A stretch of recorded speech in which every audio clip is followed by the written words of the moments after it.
Bismillahirrahmanirrahim. Assalamualaikum warahmatullahi wabarakatuh.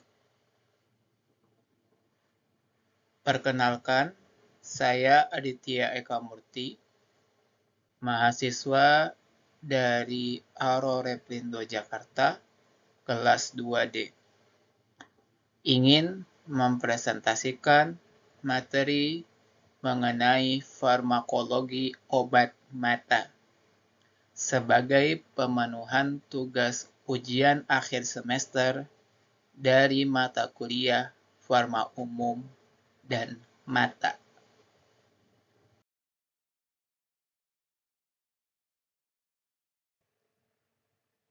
Sebelum masuk ke beberapa pembahasan, ada baiknya kita perlu tahu apa definisi dari obat mata itu.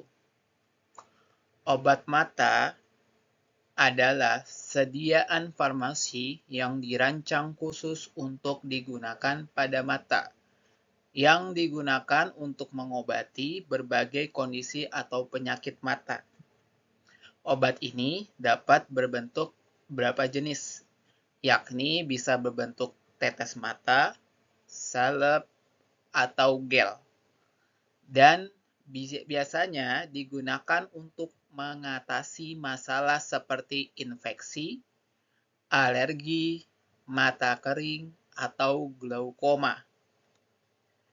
Obat tetes mata seringkali mengandung zat aktif yang bekerja secara lokal untuk meredakan gejala atau mengobati penyebab yang mendasari masalah mata. Penggunaan obat mata harus sesuai dengan petunjuk dokter atau petunjuk pada kemasan, karena mata adalah organ yang sangat sensitif dan penggunaan yang tidak tepat dapat menyebabkan iritasi atau komplikasi lainnya.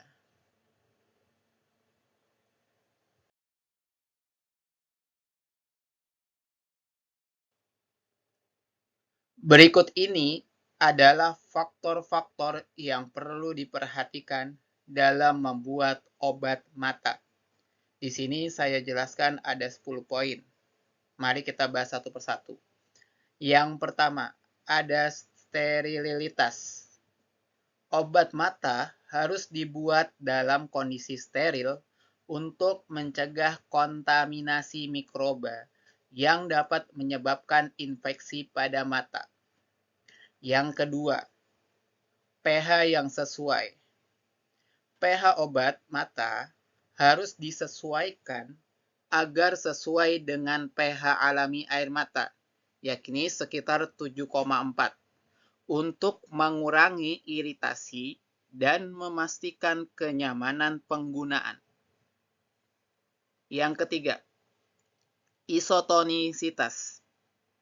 Obat mata harus isotonik dengan cairan mata untuk mencegah rasa sakit atau iritasi akibat perbedaan tekanan osmotik. Yang keempat, kemurnian bahan aktif. Bahan aktif yang digunakan harus murni dan berkualitas tinggi untuk memastikan efektivitas dan keamanan obat. Yang kelima, stabilitas kimia. Formulasi obat harus stabil secara kimiawi agar bahan aktif tidak terdegradasi selama penyimpanan. Yang keenam, pengawet. Jika diperlukan, pengawet digunakan untuk mencegah pertumbuhan mikroba setelah kemasan dibuka. Namun, harus dipilih pengawet yang tidak menimbulkan iritasi pada mata. Yang ketujuh, pengemasan.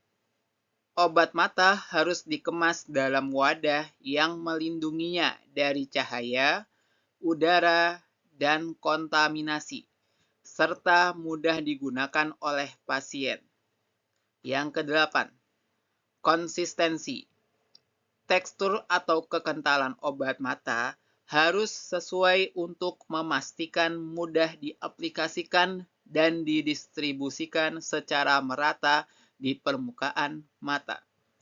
Yang kesembilan, uji keamanan dan efikasi. Sebelum dipasarkan, obat mata harus melalui uji klinis untuk memastikan bahwa obat tersebut aman dan efektif untuk digunakan. Yang terakhir, regulasi. Memastikan kepatuhan terhadap peraturan kesehatan dan obat-obatan yang berlaku di negara tempat obat tersebut akan didistribusikan.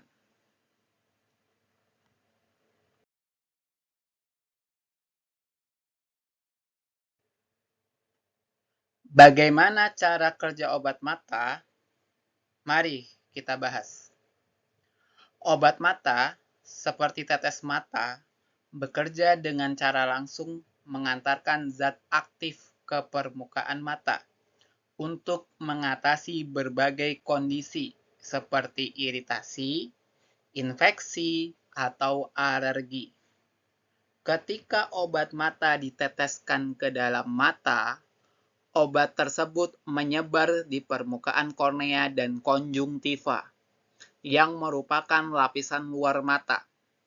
Zat aktif dalam obat mata kemudian diserap oleh jaringan mata, membantu mengurangi gejala seperti kemerahan, gatal, atau produksi air mata yang berlebihan.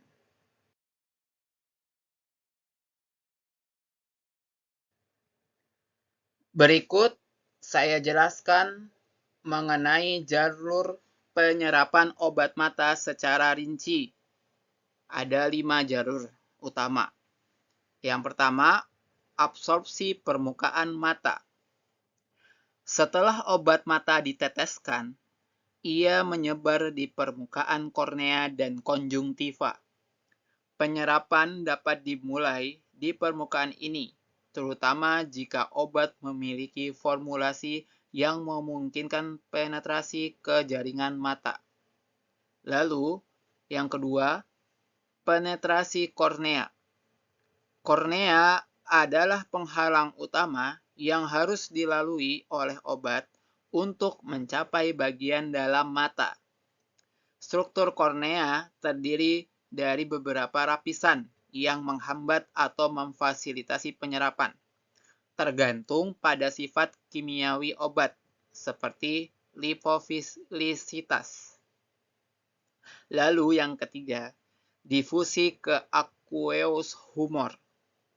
Setelah melewati kornea, obat memasuki aqueous humor, cairan yang mengisi ruang anterior mata.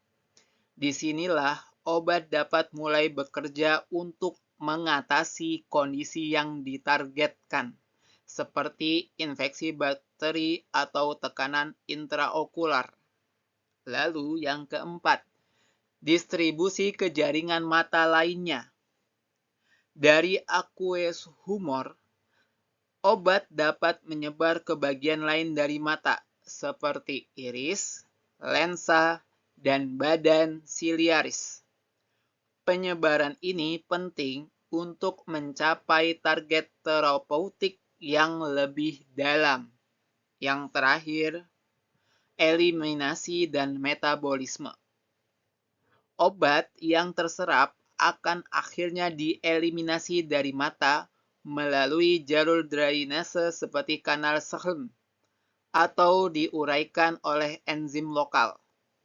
Proses ini menentukan durasi efek terapeutik dari obat.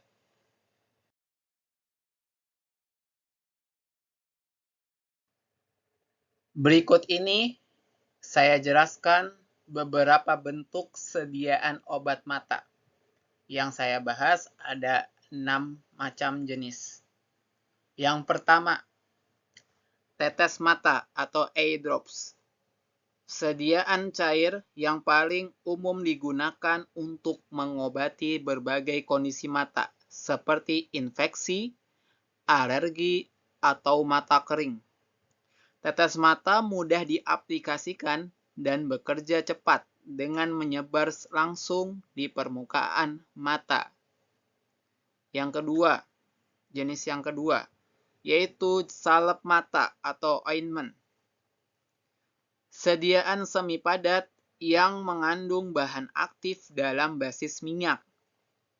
Salep mata memberikan perlindungan dan pelembaban lebih lama dibandingkan tetes mata, namun mungkin menyebabkan penglihatan kabur sementara setelah diaplikasikan. Jenis yang ketiga, ada gel mata. Mirip dengan tetes mata, tetapi memiliki konsistensi yang lebih kental. Gel mata memberikan efek pelembaban lebih lama dan lebih nyaman bagi beberapa pengguna, terutama untuk pengobatan mata kering. Jenis yang keempat, yaitu suspensi mata. Sediaan cair yang mengandung partikel halus dari bahan aktif yang tidak larut. Suspensi harus dikocok sebelum digunakan untuk memastikan bahan aktif terdistribusi merata. Jenis yang kelima, yaitu emulsi mata. Sediaan cair yang terdiri dari dua fase yang tidak bercampur, biasanya minyak dalam air. Emulsi ini sering digunakan untuk memberikan pelembaban dan menutrisi mata. Dan jenis yang terakhir yakni implan mata. Sediaan padat yang ditanam di dalam mata untuk melepaskan obat secara perlahan dalam jangka waktu yang lama. Biasanya digunakan untuk kondisi mata yang memerlukan pengobatan untuk keberlanjutan.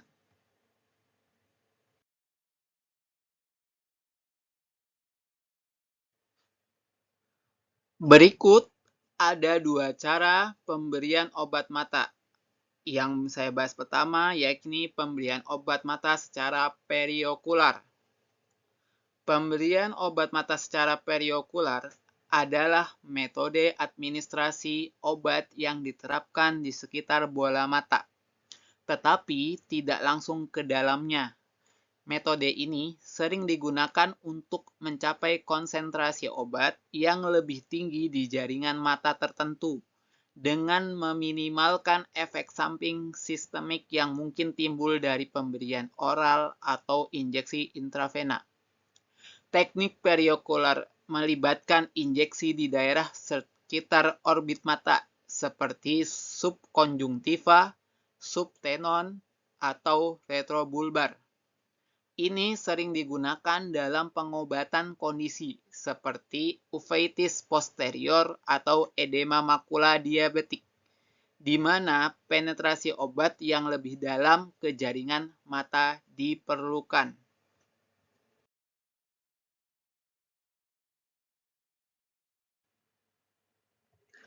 Yang kedua, pemberian obat mata secara intraokular. Pemberian obat mata secara intraokular merupakan prosedur medis yang melibatkan penyuntikan obat langsung ke dalam bola mata.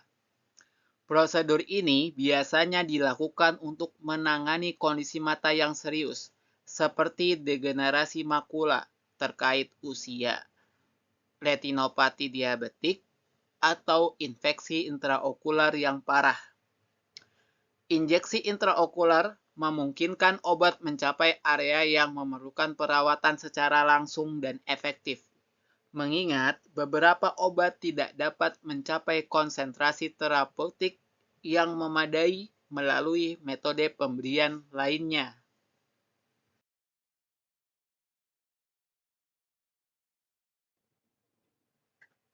Berikut saya jelaskan tips cara-cara menyimpan obat mata. Yang pertama, simpan pada suhu ruangan. Kebanyakan obat mata harus disimpan pada suhu ruangan, jauh dari panas atau cahaya matahari langsung. Periksa label obat untuk instruksi penyimpanan khusus. Yang kedua, jauhkan dari kelembapan.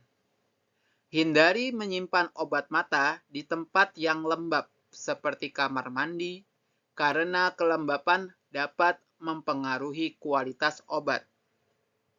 Yang ketiga, tutup rapat botol. Pastikan botol obat mata selalu tertutup rapat setelah digunakan untuk mencegah kontaminasi dan menjaga kebersihan. Yang keempat, periksa tanggal kadaluarsa. Selalu periksa tanggal kadaluarsa obat mata sebelum digunakan dan buang obat mata yang sudah kadaluarsa. Yang kelima, jauhkan dari jangkauan anak-anak. Simpan obat mata di tempat yang tidak dapat dijangkau oleh anak-anak untuk mencegah penggunaan yang tidak disengaja. Yang terakhir, simpan sesuai petunjuk dokter atau apoteker. Jika ada petunjuk khusus dari dokter atau apoteker, ikuti instruksi tersebut untuk memastikan obat tetap efektif dan aman digunakan.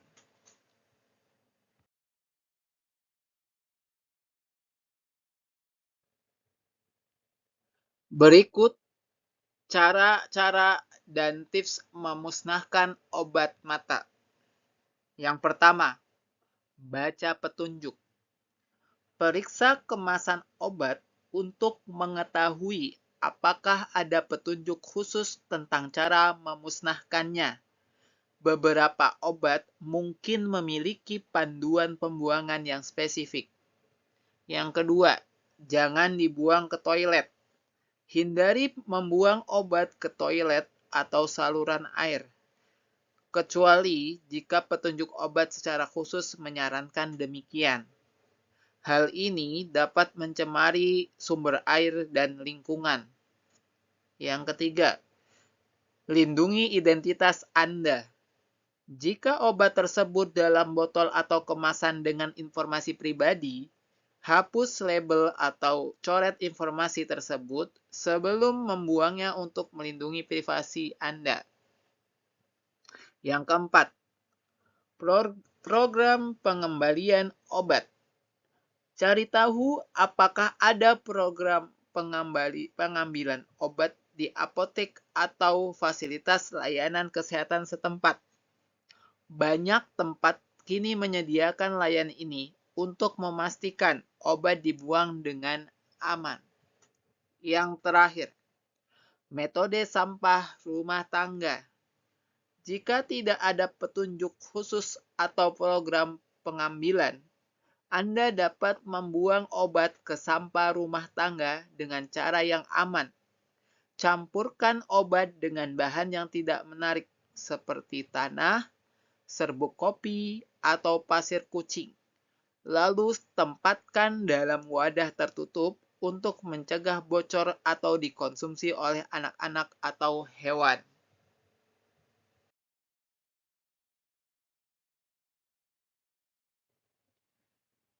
Demikian pemaparan materi tentang farmakologi obat mata. Semoga teman-teman yang menyaksikan video ini dapat menambah informasi dan pengetahuan tentang obat mata. Apabila dalam pembuatan video ini kurang berkenan, mohon dibukakan pintu maaf yang sebesar-besarnya. Atas perhatian dari kalian, saya ucapkan terima kasih. Saya akhiri. Wabillahi taufiq wal hidayah. Wassalamualaikum warahmatullahi wabarakatuh.